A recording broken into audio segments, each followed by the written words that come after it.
বা আশুরার কি বৈশিষ্ট্য, এবং আশুরার যে আমরা সিয়াম আছি, আজকে কম বেশি অনেকেই সিয়াম আছি, তো এই সিয়াম বা রোজার কি ফজিলত।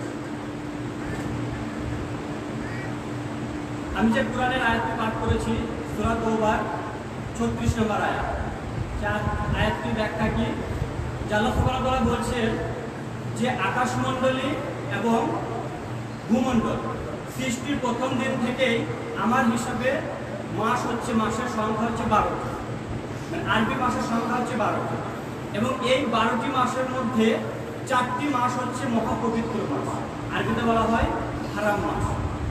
এবং এই 4টি মাসের আল্লাহ সুবহানাহু ওয়া তাআলা বলেছেন যে তোমরা কোনো খারাপ কাজ, কোনো ঝামেলা, কোনো ফাসাদ তৈরি করবে না। তো এখন আমরা জানবো এই 4টি মাস, পবিত্র মাস কি কি। 4টি পবিত্র মাস হলো, প্রথম মাস হচ্ছে হিজরি বছরের প্রথম মাস হচ্ছে মুহররম মাস, যেটা এখন অতিবাহিত হচ্ছে। তারপরে হচ্ছে জিলকদ, জিলহজ এবং রজব মাস। এই 4টি মাস হচ্ছে আল্লাহর কাছে মহা পবিত্র। আর এই মুহররম মাসের 10 তারিখে হচ্ছে আজকে দিনটি হচ্ছে আশুরা।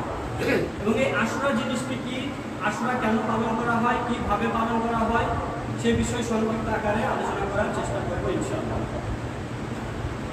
আমরা সকলেই জানি যে দিন ইসলামে কিছু গুরুত্বপূর্ণ দিন বা দিবস আছে, এবং আল্লাহ রাব্বুল আলামিন আমাদের সকলকে এই মহাদিবসগুলিতে বা দিনগুলিতে নেক আমল করার জন্য এরশাদ করে থাকেন। এমনই একটা পবিত্র বা মহান দিবসের নাম হচ্ছে মুহররম মাসের 10 তারিখ আশুরা, যেটা আজকে পবিত্র জুমার দিনে কিন্তু পড়েছে। মুসলিম উম্মার কাছে, আমাদের কাছে প্রতি বছরই এই মুহররম মাসের 10 তারিখ কিন্তু আমাদের সামনে এসে উপস্থিত হয়ে থাকে, এবং এই মাস আমাদের স্মরণ করিয়ে দেয় যে আল্লাহ নবী মুহাম্মদ রাসূলুল্লাহ সাল্লাল্লাহু আলাইহি সাল্লামের হিজরত, তার দিন প্রতিষ্ঠার ক্ষেত্রে দীর্ঘ সংগ্রাম, এবং এই মাসে রয়েছে এমন একটা পবিত্র ঘটনা বা পবিত্র কাহিনী, যেটা আল্লাহর নবী মুসা আলাইহিস সালাম এবং তার সম্প্রদায়কে তখনকার যুগের কুখ্যাত রাজাকার ফিরাউন জালেম এর হাত থেকে আল্লাহ সুবহানাহু ওয়া তাআলা মুসা আলাইহিস সালামকে নাজাত দিয়েছিলেন, এবং লোহিত সাগরে ফিরাউনকে এবং তার জালেম সম্প্রদায়কে, দলবলকে ডুবিয়ে মেরেছিলেন। এটা হচ্ছে কোন দিন, সেই আশুরার দিনেই এই ঘটনাটি ঘটেছিল। সেই জন্য আল্লাহর কাছে, আল্লাহ রাব্বুল আলামিনের কাছে এই মুহররম মাসের 10 তারিখ বা আশুরা, আজকের যে দিনটি চলছে সেই দিনটি খুবই পবিত্র। এই দিনে যারা সিয়াম পালন করে সেই বিষয়ে আল্লাহ রাব্বুল আলামিন সেই সিয়ামকারীদের উপর বহু গুণে নেকি দিয়ে থাকেন। এখন কিছু হাদিস দ্বারা সেটা প্রমাণিত, যে আবু হুরায়রা রাদিয়াল্লাহু তাআলা আনহু থেকে বর্ণিত যে তিনি বলেন আল্লাহ রাসূল সাল্লাল্লাহু আলাইহি সাল্লাম বলেছেন যে রমজানের পরে, রমজান মাসের রোজার পরে সর্বোত্তম রোজা হলো আশুরার সিয়াম বা আশুরার রোজা, এবং 5 ওয়াক্তের ফরজ সালাতের পরে বা নামাজের পরে সবথেকে প্রিয় আমার কাছে হলো, আল্লাহর কাছে হলো রাতের নামাজ। রাতের নামাজ বলতে কি বোঝায়? তাহাজ্জুদের নামাজ। হাদিস মুসলিম শরীফ। আশুরার বৈশিষ্ট্যের মধ্যে রয়েছে যে এই দিন আল্লাহ সুবহানাহু ওয়া তাআলা মুসা নবী আলাইহিস সালাম, নবী মুসা আলাইহিস সালাম ও তার অনুসারী ইমানদারগণকে ফিরাউনের জুলুম থেকে নাজাত দিয়েছিলেন, এবং ফিরাউন ও তার বাহিনীকে লোহিত সাগরে ডুবিয়ে মেরেছিলেন। ইবনে আব্বাস রাদিয়াল্লাহু তাআলা আনহু থেকে বর্ণিত যে আমরা যখন হিজরত করে মদিনায় আসলাম, আল্লাহ রাসূল সাল্লাল্লাহু আলাইহি ওয়াসাল্লাম আসলেন মদিনায়, তখন দেখলেন যে এই দিন বা আশুরার দিনে ইহুদিরা রোজা আছে বা সিয়াম পালন করে আছে। তখন আল্লাহ রাসূল সাল্লাল্লাহু আলাইহি ওয়াসাল্লাম জিজ্ঞেস করেন ইহুদিদেরকে যে আজকে কেন তোমরা সিয়াম পালন করছো, কি এমন দিন? তখন ইহুদিরা বলল যে আজকে সেই মহান দিবস যে দিনে মুসা আলাইহিস সালামকে আল্লাহ রাব্বুল আলামিন কুখ্যাত জালেম ফিরাউনের হাত থেকে রক্ষা করেছিলেন, এবং লোহিত সাগরে ফিরাউন এবং তার সম্প্রদায় দলবলকে আল্লাহ সুবহানাহু ওয়া তাআলা ডুবিয়ে মেরেছিলেন। সেই জন্য মুসা আলাইহিস সালাম আল্লাহর শুকরিয়া আদায় করার জন্যই আজকে শ্যাম রেখেছিলেন, তাই আমরাও শ্যাম পালন করছি। এই কথা শুনে রাসূলুল্লাহ সাল্লাল্লাহু আলাইহি সাল্লাম বললেন যে এই দিক থেকে মুসা আলাইহিস সালামের কাছে, মুসা আলাইহিস সালামের থেকে আমরা বেশি ঘনিষ্ঠ বা আমরা বেশি কাছে, তাই তিনিও আশুরার দিনে শ্যাম পালন করলেন এবং উম্মতকেও বললেন যে তোমরাও শ্যাম পালন করো। এই আশুরার শ্যামের কিছু ফজিলত সম্পর্কে বেশ কিছু হাদিস আছে। যেমন আবু কাতাদা রাদিয়াল্লাহু তাআলা আনহু থেকে বর্ণিত যে তিনি বলেন, আল্লাহ রাসূল সাল্লাল্লাহু আলাইহি সাল্লামকে আশুরা সম্পর্কে প্রশ্ন করা হলে তিনি বললেন যে বিগত 1 বছরের গুনাহের কাফারা হয়ে যাবে। বর্ণনায় মুসলিম এবং তিরমিজি শরীফ। আবু কাতাদা রাদিয়াল্লাহু তাআলা আনহু থেকে বর্ণিত, আল্লাহ রাসূল সাল্লাল্লাহু আলাইহি সাল্লাম বলেছেন, আশুরার দিনের সিয়ামকে আল্লাহ সুবহানাহু ওয়া তাআলা বিগত 1 বছরের সাগীরা গুনাহ বা ছোট গুনার কাফারা হিসাবে গ্রহণ করে থাকেন। হাদিস মুসলিম। আরো কিছু হাদিসে এসেছে যে আশুরার সিয়াম পালন করবে আল্লাহ সুবহানাহু ওয়া তাআলা তার 1 বছরের গুনাহ ক্ষমা করে দেবেন। বর্ণনায় বাজ্জাল। ইমাম বাইহাকি রাহিমাহুল্লাহ বলেন যে এই হাদিসের ব্যাখ্যা হলো যে সিয়াম পালনকারীর পেছনের গুনাহ রয়েছে তার গুনাহ কাফারা হয়ে যাবে, এবং যে সিয়াম পালনকারীর পেছনের কোনো গুনাহ নাই এই সিয়াম তার মর্যাদা বহু গুণে বৃদ্ধি করবে। তাহলে মোট কথা কি হলো? মোট কথা হলো যে আশুরার দিনের সিয়াম হলো 1 বছরের সমতুল্য। আল্লাহ রাসূল সাল্লাল্লাহু আলাইহি সাল্লাম এই আশুরার সিয়ামকে অতি গুরুত্বপূর্ণভাবে বা মহত্ব দিয়ে তিনি পালন করতেন। হাদিসে এসেছে ইবনে আব্বাস রাদিয়াল্লাহু আনহু বলেন, আমি আল্লাহ রাসূল সাল্লাল্লাহু আলাইহি সাল্লামকে এই সিয়াম ছাড়া অন্য কোনো সিয়ামকে এত গুরুত্ব দিতে দেখিনি। সেগুলি কি? আশুরার সিয়াম এবং রমজান মাসের সিয়াম। বর্ণনায় বুখারী এবং মুসলিম। আমাদের পূর্ববর্তী সালফে সালেহিন এই আশুরার সিয়ামকে অতি গুরুত্ব দিয়ে পালন করতেন। এমনকি তারা যখন কোনো জায়গায় সফর করতেন তখনও কিন্তু এই আশুরার সিয়াম কিন্তু পরিত্যাগ করতেন না, কারণ ওনারা জানতেন যে রমজান মাসের সিয়াম যদি কোনো কারণে ছুটে যায় বা কাজা হয়ে যায় পরে কিন্তু সেটা করে নেওয়া যাবে বা কাজা হিসাবে সেটাকে করে তুলে নেওয়া যাবে, কিন্তু আশুরার এই সিয়াম যদি একবার ছুটে যায় তাহলে কিন্তু সেটা কাজা করা কোনো সুযোগ নাই। তাই পূর্বে সালফে সালেহিন যখন সফরে থাকতেন বা যে অবস্থায় থাকতেন ওনারা কিন্তু আশুরার এই সিয়ামকে গুরুত্ব দিয়ে পালন করতেন। এখন আশুরা এই সিয়াম সম্পর্কে আল্লাহ রাসূল সাল্লাল্লাহু আলাইহি সাল্লাম কিভাবে ইহুদিদের বিরোধ করতে বলেছেন।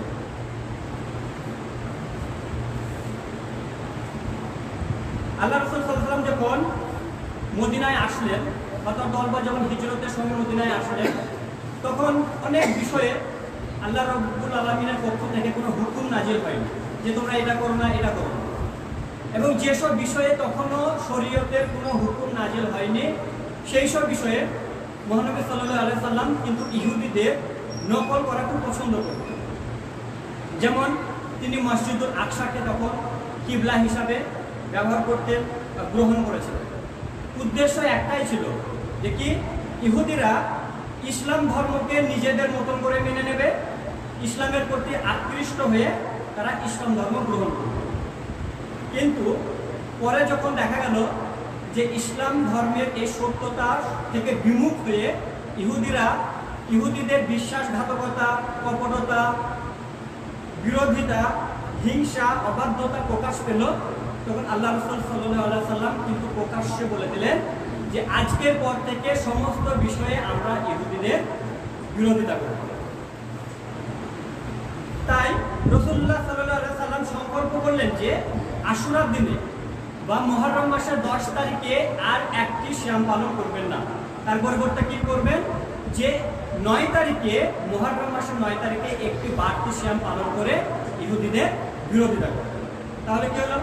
আশুরার দিনের সিয়াম পালন হলো আল্লাহ শুকরিয়া আদায় করার জন্য, মুসা আলাইহিস সালামের সেই দিনটাকে শুকরিয়া আদায় করার জন্য, কারণ মুসা আলাইহিস সালামকে আল্লাহ রাব্বুল আলামিন সেদিন নাজাত দিয়েছিলেন ফিরআউনের জালেম অত্যাচার থেকে।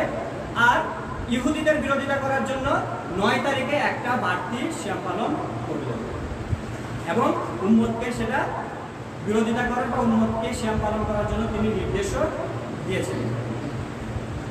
এরকম বহু হাদিসে আছে, যেমন ইবনে আব্বাস রাদিয়াল্লাহু আনহু বলেন যে যখন রাসূলুল্লাহ সাল্লাল্লাহু আলাইহি সাল্লামকে আশুরা সম্পর্কে প্রশ্ন করা হলো, তখন তিনি বললেন যে আশুরা সিয়াম পালন করো এবং আমার নির্দেশ যে তোমরাও পালন করো। তখন কিছু সাহাবায়ে কেরাম রাদিয়াল্লাহু আনহু জিজ্ঞেস করলেন, ইয়া রাসূলুল্লাহ সাল্লাল্লাহু আলাইহি সাল্লাম, এই আশুরা তো এমন একটা দিন যেটা ইহুদি এবং খ্রিস্টানরা মহান দিবস হিসাবে পালন করে, তা আমরাও কি করব? তখন আল্লাহ রাসূল সাল্লাল্লাহু আলাইহি সাল্লাম বললেন যে সামনে বছর বা আগামী বছর যেটা আমি বেঁচে থাকি, তাহলে ইনশাআল্লাহ আমি 9 তারিখে, মুহররম মাসের 9 তারিখে আর একটা বাড়তি সিয়াম পালন করব। কিন্তু ইবনে আব্বাস রাদিয়াল্লাহু আনহু বলেন যে সামনে বছর আসার আগেই আল্লাহ রাসূল সাল্লাল্লাহু আলাইহি সাল্লাম ইন্তেকাল করেছেন। তাহলে উনার কি আদেশ ছিল যে উনি যদি বেঁচে থাকতেন তাহলে সিয়াম পালন করতেন 9 তারিখে একটা বাড়তি ইহুদিদের বিরোধিতা করার জন্য, কিন্তু উনি বেঁচে ছিলেন না। তাই আমাদের কাছে সেটা মেসেজ কি যে আমরা আশুরা 9 এবং 10 তারিখে সিয়াম পালন করব এবং ইহুদিদের কঠোরভাবে বিরোধিতা করব।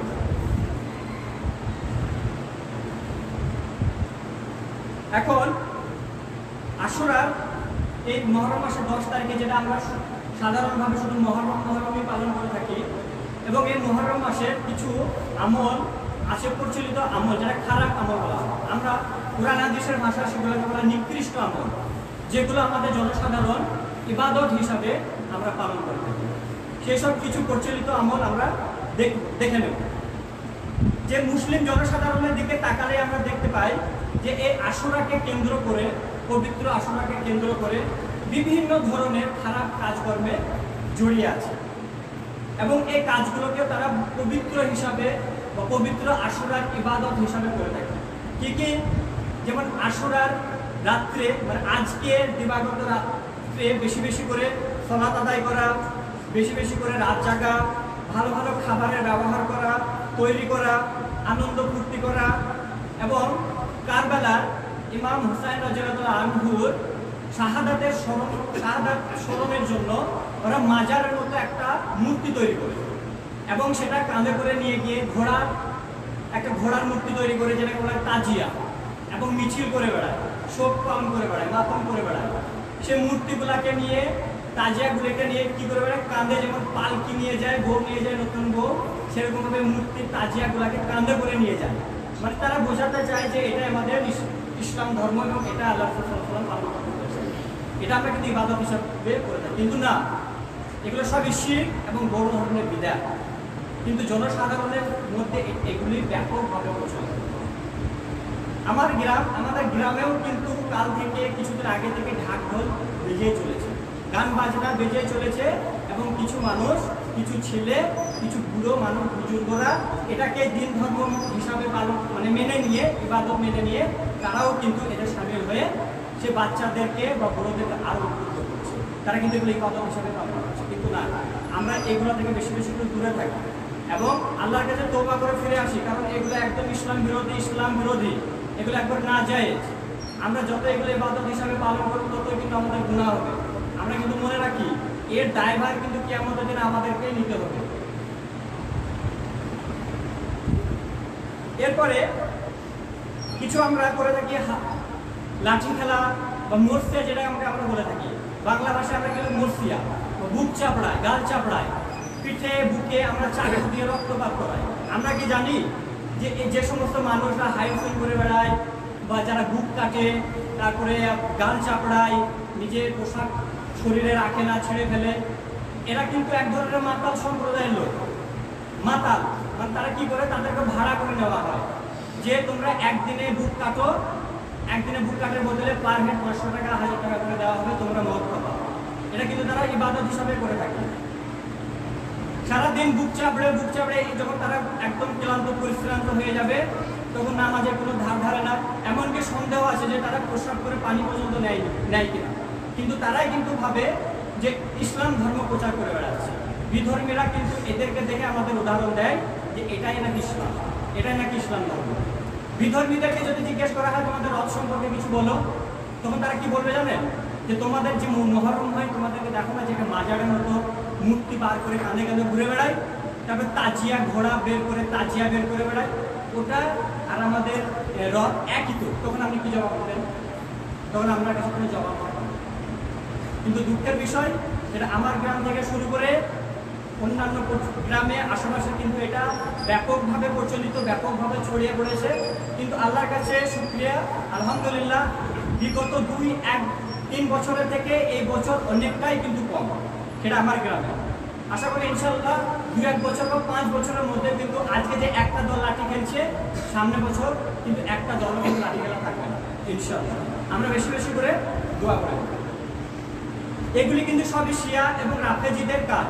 দুঃখজনক হলেও এগুলো আমাদের মুসলিম জনসাধারণের মধ্যেও কিন্তু ব্যাপকভাবে ছড়িয়ে গেছে। তাই আমাদের জেনে নিতে হবে। এখন আমাদের জানার বিষয় যে মুহররম মাসের 10 তারিখের আমল কি আর বিদআত কি। যদি আমাদের আমলগুলো শরীয়ত সম্মত হয় তাহলে আমাদের পালন করতে কোনো অসুবিধা নেই, এবং যদি শরীয়ত বিরোধী হয় তাহলে আমরা কিন্তু তৎক্ষণাৎ তওবা করে ফিরে আসব। যদি আমাদের আমলগুলো শরীয়ত সম্মত হয় তাহলে সেটি হয়ে উঠবে আমার মাধ্যম আল্লাহ সুবহানাহু ওয়া তাআলার কাছে নৈকট্য হাসিল করার জন্য। আর যদি ওই আমলগুলো শরীয়ত বিরোধী হয় তাহলে কিন্তু সেই আমলগুলি, বিদআতি আমলগুলোই কিন্তু হয়ে উঠবে আল্লাহ সুবহানাহু ওয়া তাআলার নৈকট্য হাসিলের পরিবর্তে আল্লাহ সুবহানাহু ওয়া তাআলার কাছ থেকে অনেকটা দূরে সরে যাবে, সেটা কিন্তু কারণ হয়ে উঠবে। আমাদের সর্বদা ভালো করে মনে রাখতে হবে যে কোনো আমল, আমাদের জেনে রাখতে হবে যে কোনো আমল গ্রহণ করার জন্য, আল্লাহ সুবহানাহু ওয়া তাআলার কাছে কবুল হওয়ার জন্য 2টি শর্ত আছে। একটা শর্ত কি? একটা শর্ত হচ্ছে যে আমলটি আমরা করব সে আমলটি হতে হবে শুধুমাত্র আল্লাহর সন্তুষ্টি আদায়ের জন্য, ইখলাসের সহিত। আর দ্বিতীয় নম্বর শর্তটা কি? দ্বিতীয় নম্বর শর্তটা হচ্ছে অবশ্যই সেটা হতে হবে রাসূলুল্লাহ সাল্লাল্লাহু আলাইহি সাল্লামের তরিকা অনুযায়ী, মানে পদ্ধতি অনুযায়ী। এখন আমরা সচরাচর আমাদের গ্রামে বা আমাদের সমাজে মা বোনরা এবং কিছু বুড়ো মানুষ, বয়স্ক বুজুর্গরাও কিভাবে আমরা কিছু ইবাদত করে থাকি বা কিছু কাজ করে থাকি যেগুলোকে আমরা ভাবছি ইবাদত।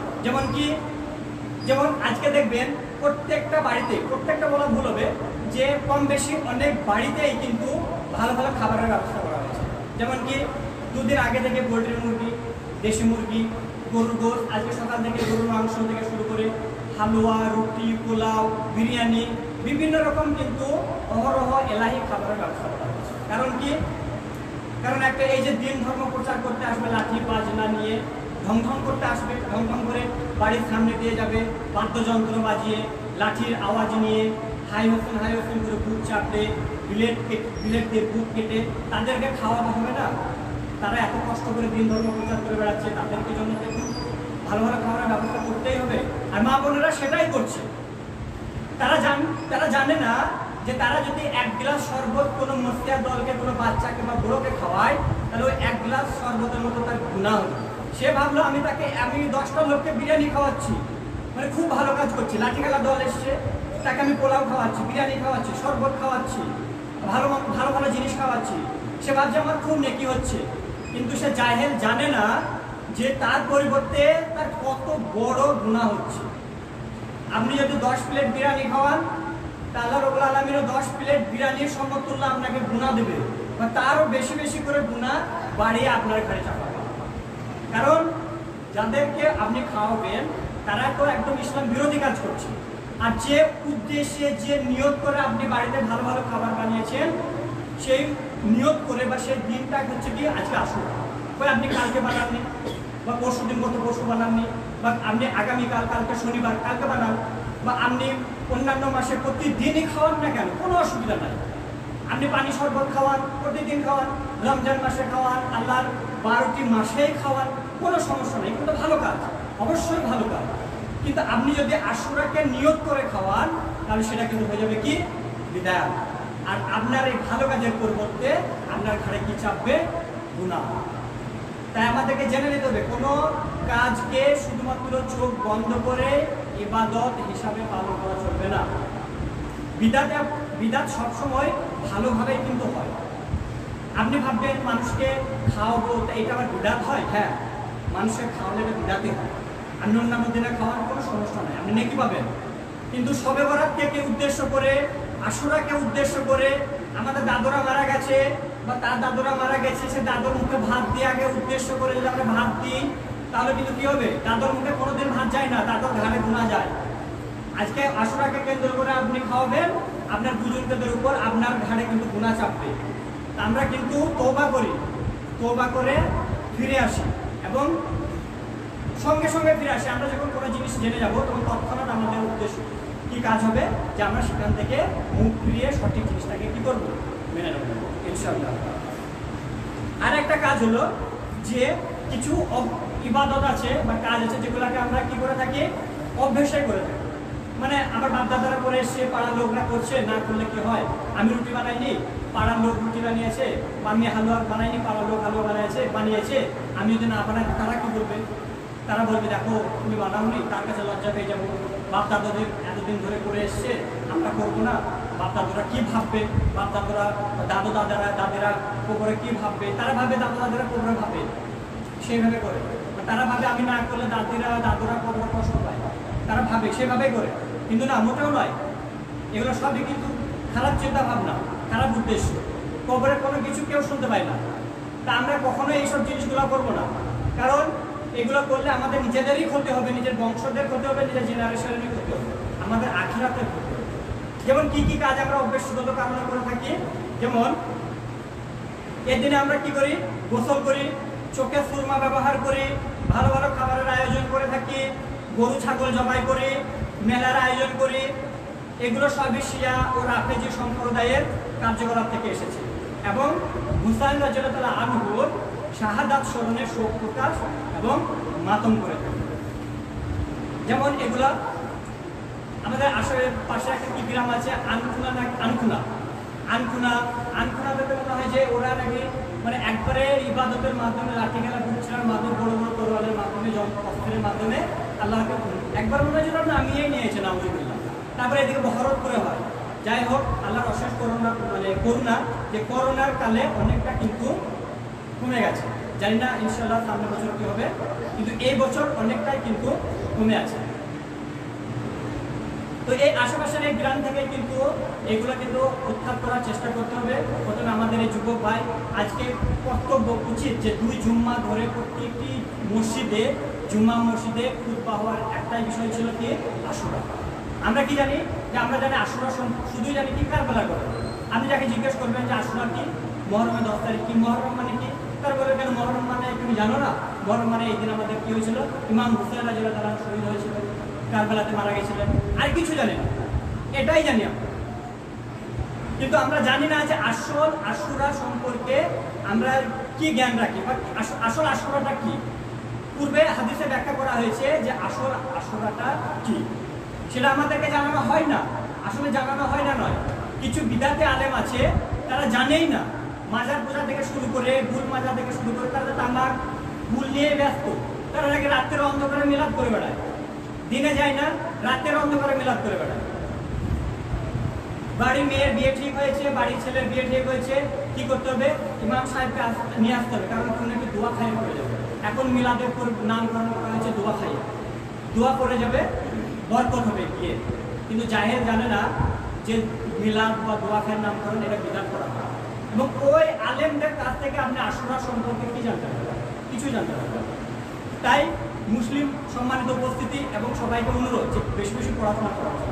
আপনি আশুরা সম্পর্কে যদি পড়াশোনা করেন, তাহলে তৎক্ষণাৎ নিজে তওবা করবেন এবং ভুল স্বীকার করবেন আল্লাহর কাছে যে আমি আগে কেন জানি না, বা আশুরা সম্পর্কে আমাকে আগে কেন জানানো হয়নি। আমি শুধু এখন যে একটা বিষাদ সিন্ধু, যে একটা খারাপ বই ছিল, জঘন্য নোংরা বই বিষাদ সিন্ধু, এই বিষাদ সিন্ধু একটা সময় ছিল আমরা পড়েছিলাম এবং হামলা করে কেটেছিলাম। আমাদের এখানে অনেকেই বিষাদ সিন্ধু হয়তো পড়েছে, কিন্তু যখন জানার বিষাদ সিন্ধু একটা জাহেলি কিতাব, একদম শিরক বিদআতে ভর্তি কিতাব, একদম ছিঁড়ে আগুন লাগিয়ে পুড়ে দেওয়া যায়। তো এই বিদআতে আলেমরাই তো এই বিষাদ সিন্ধু করার জন্য মানুষকে এবং মানুষকে পথভ্রষ্ট করার জন্য যথেষ্ট। তো আমাদেরকে পড়াশোনা করতে হবে সঠিক বিষয়, সঠিক গ্রন্থ এবং হাদিস, বেশি বেশি করে কোরআন ও হাদিস পড়তে হবে এবং জ্ঞানী আলেমের কাছে আমাদেরকে প্রশ্ন করতে হবে।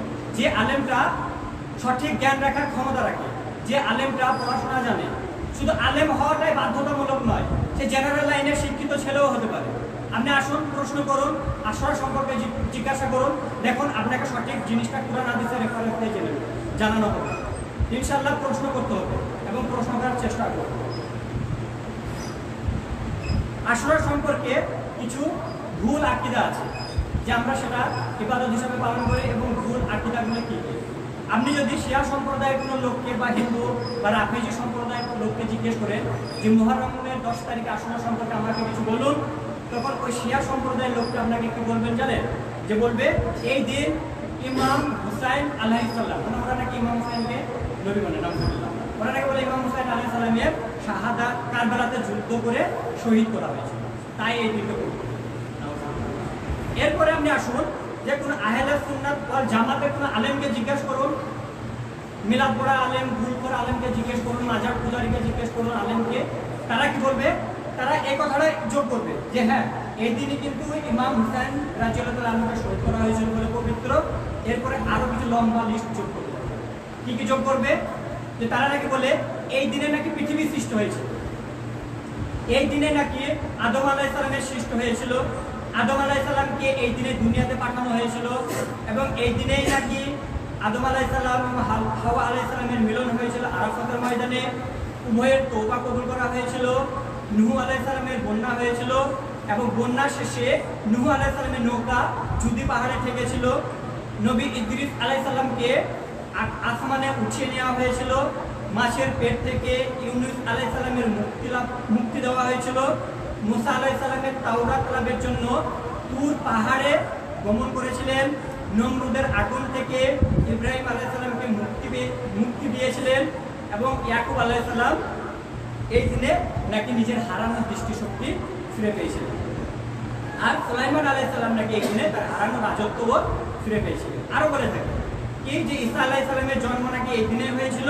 ঈসা আলাইহিস সালামকে আসমানে নাকি এই দিনেই উঠিয়ে নেওয়া হয়েছিল, এবং তারা বলে থাকে যে কাবা শরীফের কাজ নাকি এই দিনেই সম্পন্ন হয়েছিল। মানে লম্বা লিস্ট। এগুলো কারা বলে থাকে? বিদাত আলেমরা, অশিক্ষিত মূর্খ ভণ্ড, এরাই বলে থাকে এগুলো, কারণ তারা পড়াশোনা করে না আর মানুষকে দীর্ঘদিন ধরে পথভ্রষ্ট করে যাচ্ছে। এগুলো সবই কিন্তু বানোয়াটা, এর কোনো কুরআন বা হাদিস দ্বারা এটা যে লিস্টটা দেওয়া হলো সমর্থিত নয়, কুরআন হাদিস দ্বারা কোনো সমর্থিত নয়, কোনোভাবেই মেনে নেওয়া যায় না, এবং এগুলো সবই ইসলাম বিরোধী কাজ এবং ইসলাম বহির্ভূত কাজ। আমাদেরকে কিন্তু এগুলো কখনোই বিশ্বাস করলে চলবে না। তাই অনুরোধ, সম্মানিত উপস্থিতি এবং যারা দিন প্রচারের ক্ষমতা রাখে বা দিন প্রচারের ভূমিকা রাখে, তাদের কাছে অনুরোধ যে আপনারা যখনই কোনো মানুষকে জ্ঞান দেবেন বা কোনো মানুষকে ইসলাম সম্পর্কে কথা বলবেন, তখন কিন্তু আপনার কথা যেন হয় কোরআন ও হাদিস দ্বারা সমর্থিত। কারণ কোরআন হাদিসের বহির্ভূত কথা বললে কিন্তু বাড়াবাড়ি হয়ে যাবে এবং সেটা বিদাত হয়ে যাবে, এবং বিদাতের ভয়ঙ্কর শাস্তি হচ্ছে জাহান্নাম। সেটা তার দায়ভার কিন্তু আপনাকে কিয়ামতের দিনে দিতে হবে। তাই সাবধান, আপনি বা আমি যখনই কোনো ইসলাম সম্পর্কে কোনো কথা মানুষকে বলবো, তখন কিন্তু সেটা কোরআন ও হাদিস দ্বারা যেন সমর্থিত হয়। এর বাইরে আমরা কোনো কিছু কথা যেন মানুষকে বলবো না। যদি আমি না জানি তখন কি করবো? কেউ আমাকে প্রশ্ন করলো যে এই জিনিসটা ইসলামে কি বলে, আপনি জানেন না বা আপনার সন্দেহ আছে, আপনার আমার কর্তব্য কি হবে?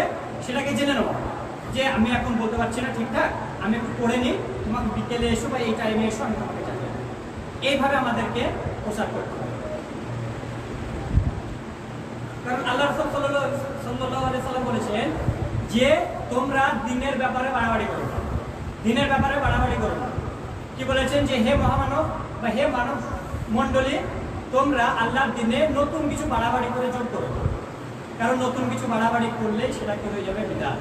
আর বিদআত হচ্ছে পরিত্যাজ্য, মানে একদম পরিত্যাজ্য, এবং বিদআতের শাস্তি হচ্ছে ভয়াবহ জাহান্নাম। ইনশাআল্লাহ আমরা যখনই কাউকে কিছু বলার সুযোগ হবে, তখন কিন্তু আমরা সঠিক জিনিসটা জেনে। এখন কারবালার ঘটনার সঙ্গে আশুরার কি সম্পর্ক? যে আমরা সবাই তো জানি যে কারবালা মানে আশুরা বা মুহররম মানে কারবালা, এটা বারবার বলে আসছি কারণ এটা আমাদের সমাজে ব্যাপকভাবে প্রচলিত। যে আমরা এখন জানি যে বর্তমান সমাজে আমরা সর্বমহল থেকেই দেখে আসছি যে আশুরার মূল বিষয় হলো শুধু কারবালা, কিন্তু ইসলামের আগমনের আগে থেকেই কিন্তু আশুরার সিয়াম ছিল বা আশুরা ছিল। আমরা পূর্ববর্তী হাদিস থেকে কিন্তু আমরা জানতে পারছি, যেমন কি তখন মক্কার মুশরিকরাও আশুরার সিয়াম পালন করত। যেমন ইহুদিরা মুসা আলাইহিস সালামের বিজয়ের স্মরণে আশুরা পালন করত। আল্লাহ রাসূল সাল্লাল্লাহু আলাইহি সাল্লাম তার জীবিত অবস্থায় প্রতিটি বছর আশুরার সিয়াম পালন করেছিলেন এবং সাহাবায়ে কেরামকেও কিন্তু পালন করার নির্দেশ দিয়েছিলেন। তার ইন্তেকালের পরে তার সাহাবায়ে কেরাম তাবেঈনরা কিন্তু আশুরার সিয়াম পালন করতেন। আল্লাহ রাসূল সাল্লাল্লাহু আলাইহি সাল্লামের ইন্তেকালের 50 বছর পরে 61 হিজরিতে কারবালার সে মর্মান্তিক হৃদয় বিদারক ঘটনা ঘটেছিল। কত সালে? কত হিজরিতে? 61 হিজরিতে। আর আল্লাহ রাসূল সাল্লাল্লাহু আলাইহি সাল্লাম মারা গেছেন কবে? 11 হিজরিতে। তাহলে গ্যাপ কত হলো? 50 বছর। আর আয়েশা রাদিয়াল্লাহু ফাতেমা রাদিয়াল্লাহু আনহা মারা গেছেন কবে? উনার মারা যাওয়ার 39 বছর পরে শাহাদাত বরণ করেছিলেন কারবালার ময়দানে ইমাম হোসেন রাদিয়াল্লাহু। তাহলে আজকের যে মুর্শিদাগুলা বা যে লাঠি খেলা যে বুট চাপড়া হয়, তারা নাকি বলে মা ফাতেমা কেঁদে কেঁদে কি একটা গানের লম্বা সুর, কিন্তু জাহেলরা জানে না যে ফাতেমা রাদিয়াল্লাহু আনহু মারা যাওয়ার 39 বছর পরে কারবালার প্রাঙ্গণে ইমাম হোসেন রাদিয়াল্লাহু আনহু শাহাদাত বরণ করেছেন। তাহলে তো কোনো সম্পর্কই নাই। কিন্তু ঘটনাক্রমে কোইন্সিডেন্টলি এই আশুরার দিনে মুহররমের 10 তারিখে কারবালার মর্মান্তক হৃদয় বিদারক ঘটনাটা কিন্তু ঘটেছে। এর জন্য আমরা কি করব? এর জন্য আমরা আল্লাহর কাছে বেশি বেশি করে দোয়া করব, নফল সালাত করে সব সময় কিন্তু আমরা হত্যাকারীদের জন্য বদদোয়া করে যাব। আর আমরা উম্মতের জন্য, নিজেদের জন্য বেশি বেশি করে দোয়া করব, আল্লাহর কাছে তওবা করব। তা না করে আমরা যত রকম শিরক এবং বিদআতি কর্মকাণ্ডে লিপ্ত হয়ে ঘুরে ঘুরে বেড়াচ্ছি। তাহলে আমরা জানতে পারলাম যে কারবালার ঘটনার সঙ্গে আশুরার কোনো সম্পর্কই নাই। যে সমস্ত আলেমরা বলে থাকে তারা বিকৃত মস্তিষ্কে তাদের পরিচয় দেওয়া, কারণ তারা এটা কোরআন হাদিসের দ্বারা কোনো সমর্থিত নয়, দূর দূর থেকে কোনো সম্পর্কও নাই। তাই নিজেদের বানোয়াটা, নিজেদের আর্থিকের, নিজেদের লাভের জন্য সমাজের মানুষকে এটা বিভ্রান্ত করে প্রচার করা হচ্ছে। কারণ যদি সম্পর্ক থাকতো আশুরার সঙ্গে, যদি সম্পর্ক থাকতো কারবালার ঘটনা, তাহলে কি হতো? আল্লাহ রাসূল সাল্লাল্লাহু আলাইহি ওয়াসাল্লাম মারা যাওয়ার পরে বহু বিখ্যাত সাহাবী বেঁচেছিলেন, যেমন আব্দুল্লাহ ইবনে আমর, আব্দুল্লাহ ইবনে উমর, আরো বিখ্যাত সাল ইবনে, আরো অনেক বিখ্যাত সাহাবীরা বেঁচেছিলেন। কই তারা কিন্তু একদিনও তো শোক পালন করেননি, মাতম করেননি, তারা তো করেননি। উনারা তো আল্লাহ রাসূল সাল্লাল্লাহু আলাইহি ওয়াসাল্লামের দিয়ে যাওয়া আশুরাকেই উনারা পালন করেছিলেন। তো উনাদের থেকে আমরা কি উনাদের আল্লাহ রাসূল সাল্লাল্লাহু আলাইহি ওয়াসাল্লাম, মুসা রাদিয়াল্লাহু আনহু উনাদেরকে কি বেশি ভালোবাসি? মোটেও না। তাহলে উনারা যখন করেননি, তাহলে আমরা কেন বাড়াবাড়িতে লিপ্ত হয়ে আছি? আমরা কি কি প্রমাণ করতে চাই যে আমরা বেশি ভালোবাসি? না, আমরা আবেগ দিয়ে ধর্ম পালন করছি না, কখনোই না। আবেগ দিয়ে ধর্ম পালন করা যায় না, ব্যক্তিগত কোনো কথা দ্বারা ধর্ম পালন করা যায় না। একটা মানুষের কথাতে ধর্ম চলে, সেটা হচ্ছে মুহাম্মদ রাসূলুল্লাহ সাল্লাল্লাহু আলাইহি ওয়াসাল্লাম। তাহলে আজকে আমরা কেন নিজেদের ব্যক্তিগত ধর্মকে দিয়ে, ব্যক্তিগত কথা দিয়ে ধর্মকে পরিচালিত করছি? কখনোই করব না। এই জিনিসগুলো থেকে আমরা কিন্তু তৎক্ষণাৎভাবে সরে আসি। আর হ্যাঁ, শোক পালন করার কথা বলা হচ্ছে যে শোক, ইসলামের শোক পালন করার নিয়ম কি, পদ্ধতি কি? যে 3 দিন ইসলামে শোক পালন করার নিয়ম হচ্ছে আপনি 3 দিনের বেশি শোক পালন করতে পারবেন না। আপনার মা মারা গেছে, কেউ মারা গেছে, আত্মীয়স্বজন মারা গেছে, আপনি 3 দিন শোক পালন করবেন। একমাত্র স্বামী যদি মারা যায়, তার স্ত্রীর ক্ষেত্রে সেটা বলা হয়েছে যে উনি 4 মাস 10 দিন শোক পালন করবেন। সেটা ওনার জন্য কেবলমাত্র নির্দেশ দেওয়া হচ্ছে। বাকিদের 3 দিনের বেশি 3.5 দিনও করা যাবে। সেটা কি হয়ে যাবে? সেটা হয়ে যাবে বিদআত। এটা একবারে জঘন্য বিদআত হয়ে যাবে। আর আমরা কি করি? চারুন, চল্লিশা, কুলখানি, বছরের পর বছর দাদার মুখে ভাত দেয়া, দাদের মুখে ভাত দেয়া, আরো কত খারাপ কাজ আমরা করে থাকি। এগুলো কি? এগুলো ধর্মের নামে সবাই বাড়াবো, এগুলো কোরআন হাদিস দ্বারা সমর্থিত নয়।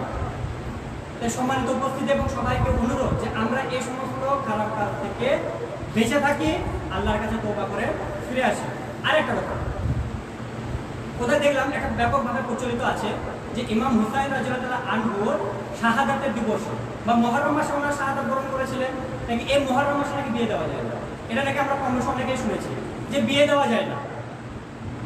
এটা কতটা মানে বানোয়াট মিথ্যা কথা যে মুহররম মাসে নাকি বিয়ে দেওয়া যায়।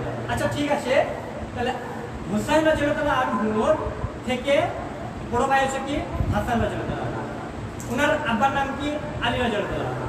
আলী রাদিয়াল্লাহু আনহু আল্লাহ রাসূল সাল্লাল্লাহু আলাইহি সাল্লামের আপন চাচাতো ভাই এবং জামাতা এবং ইসলামের খলিফা। ওনাকে শহীদ করা হয়েছিল সেই দিনটা সম্পর্কে কি আমরা জানি, বা সেই মাসটা সম্পর্কে আমরা জানি না?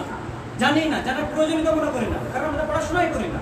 আমাদেরকে ওই যে অজ্ঞ বুলখোর আলেম যে রাতের অন্ধকারে মিলাদ করে বেড়ায়, ভাবছে কেউ দেখতে পাবে না।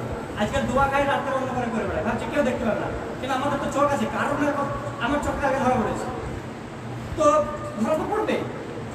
তাদের মুখ থেকে তো কি শুনবে? তারা তো বলবে যে তারা তাদের কাছ থেকে আপনি আসর সম্পর্কে জ্ঞান নিতে যাবেন, কিছু বলতে পারবে না। যাই হোক, যে আলী রাদিয়াল্লাহু আনহু শাহাদাত বরণ করেছিলেন কোন মাসে আমরা জানি না, কারণ আমরা জানার প্রয়োজন মনে করি। তাহলে এখন একটা হিসাব করি যে হুসাইন রাদিয়াল্লাহু আনহুর থেকে সম্মান বেশি, থেকে আলী রাদিয়াল্লাহু আনহু নিশ্চয়ই সম্মান বেশি না কম? সম্মান আলী রাদিয়াল্লাহু আনহুর বেশি। আরো দেখি যে আবু ইসলামের আল্লাহ রাসূল সাল্লাল্লাহু আলাইহি ওয়াসাল্লামের থেকে সবথেকে সম্মানীয় পরে সম্মানীয় ব্যক্তির নাম কি? আবু বকর রাদিয়াল্লাহু আনহু। তারপরে কে? উমর রাদিয়াল্লাহু আনহু। তারপরে কে? উসমান রাদিয়াল্লাহু আনহু। তারপরে আলী রাদিয়াল্লাহু আনহু, হাসান হুসাইন রাদিয়াল্লাহু আনহু। তাহলে এই চারটে খলিফার মধ্যেই কিন্তু তিনজন কিন্তু শহীদ হয়েছিলেন। তো উমর রাদিয়াল্লাহু আনহু শাহাদাত বরণ কবে করেছিলেন আমরা কিন্তু জানি, যার হাত দিয়ে পুরো গোটা বিশ্বে মুসলিম ধর্মে ইসলামের এত সম্মান লাভ করেছিল, তার শাহাদাত মানে মাস সম্পর্কে, দিন সম্পর্কে আমরা জানি না। ওনার সম্মান বেশি না হুসাইন রাদিয়াল্লাহু আনহু সম্মান বেশি? তাহলে হুসাইন রাদিয়াল্লাহু আনহু শাহাদাতের শোকে যদি বিয়ে করা না যায়, তাহলে উমর রাদিয়াল্লাহু আনহু শাহাদাতের দিনে তাহলে তো আমাদেরকে ঘুমানো হারাম, আমাদেরকে তাকানো তো হারাম। কারণ ইসলামের দৃষ্টিতে উমর রাদিয়াল্লাহু আনহু হুসাইন রাদিয়াল্লাহু আনহু থেকে সম্মান অনেক গুণ বেশি। এরপরে উসমান রাদিয়াল্লাহু আনহু তো শাহাদাত বরণ করেছিলেন, শিয়ারা শাহাদাত শহীদ করেছিলেন, যার হাত ধরে আজকে আমরা যে কোরআন পড়ি, কোরআন মাজিদ পড়ি, প্রত্যেকটা ঘুরে কোরআন ভরা আছে, সেই কোরআনটা সংরক্ষিত অবস্থায় যদি পেতাম না, যদি উসমান রাদিয়াল্লাহু আনহু সংরক্ষিত না করতেন, তাহলে উনার হত্যার মাস সম্পর্কে কি আমরা জানি না? আমরা শুধুই পড়াচ্ছি হুসাইন রাদিয়াল্লাহু আনহু। যে বিয়ের কথাটা বললাম, এটা একবারে বানোয়াটা কথা, একবার মিথ্যা কথা, একদম জাহেলি কথা। এবার আমরা বলি যে উমর রাদিয়াল্লাহু আনহু শাহাদাত বরণ করেছিলেন জিলহজ মাসে, হারাম মাসে। কি মাসে? জিলহজ মাসে। উসমান রাদিয়াল্লাহু আনহু শাহাদাত বরণ করেছিলেন এই হারাম মাসে, জিলহজ মাসে। এবং আলী রাদিয়াল্লাহু আনহু শাহাদাত বরণ করেছিলেন রমজান মাসে। আমরা মনে রাখবো যে হুসাইন রাদিয়াল্লাহু আনহু অবশ্যই উনি জান্নাতি যুবকদের সর্দার, অবশ্যই ওনার সম্মান অনেক বেশি, কিন্তু ওনার সম্মানের থেকে উমর রাদিয়াল্লাহু আনহু, উসমান রাদিয়াল্লাহু আনহু, আলী রাদিয়াল্লাহু আনহু, হাসান রাদিয়াল্লাহু আনহু সম্মান অনেক গুণ বেশি। তাই আমরা এইসব জাহেলি কথাবার্তা থেকে দূরে থাকবো এবং চেষ্টা করব যে সমস্ত রকম বিদআত এবং খারাপ কাজকর্ম থেকে দূরে থাকা। যাই হোক, আজকে পবিত্র আশুরা, আজকে যারা সিয়াম আছেন, সিয়ামে ফজিলত অনেক দেবেন ইনশাআল্লাহ। এবং আমরা সামনের বছর ইনশাআল্লাহ আজকে যারা করে ফেলেছি সিয়াম বা অন্যান্য ভুলভাল কাজ করে ফেলেছি, বিভিন্ন রকম বাড়িতে বিদ্যার্থী কাজ করে ফেলেছি, ইনশাআল্লাহ আমরা তওবা করব এবং নেক্সট দিনে, পরবর্তী দিনে যাতে আমাদের দ্বারা এই সমস্ত শিরকি বা বিদআত কাজ না হয়, সেই সমস্ত কাজ থেকে আমরা দূরে থাকার চেষ্টা করবো ইনশাআল্লাহ। আর আজকে পাড়ায় পাড়ায় এই যে মহরম বা লাঠিখেলা দল আসবে, অনেক মানুষ খাবার টাকা নিয়ে বসে আছে, আপনারা নেকির উদ্দেশ্যে আপনি কিন্তু তাদেরকে দান করবেন, কিন্তু না, মোটেও করবেন না। যদি কেউ টাকা রেডি করে থাকেন, টাকাটা ইমিডিয়েট তৎক্ষণাৎ পকেটে ভরে নেন, আপনারা দেবেন না, তাদেরকে খাওয়াবেন না, তারা ঘুরে যাক। তারা দরকার হয় তাদেরকে উল্টে দাওয়াত দিন, তাদেরকে জিজ্ঞেস করুন যে তুই লাঠি খেলছিস, বুক চাপড়াচ্ছিস, ওই কোন পাড়া, দুলের পাড়া না কোন পাড়া করছিস, তোরা কি ফজরে নামাজ পড়েছিস? বলবেন না, পড়েনি তো। তারা কি বলবে যে আজকে আসলে সিয়াম আছিস? রাখেনি। তাদেরকে জিজ্ঞেস করুন, বলুন এবং দাওয়াত দিন, এবং এই শিরকি কাজে সামিল হবেন না। তো দোয়া করবো ইনশাআল্লাহ আমরা সমস্ত রকম খারাপ কাজ থেকে দূরে থাকা, এবং বলার মাধ্যমে উদ্দেশ্য কাউকে আঘাত দেওয়া নয়, উদ্দেশ্য একটাই, সঠিক কথা বলা, হক কথা বলা। হক কথা যদি আমার বিরোধে কোনো হক কথা হয়, তাহলে তখন আপনি মন খারাপ করবেন না, বা আমি মন খারাপ করবো না।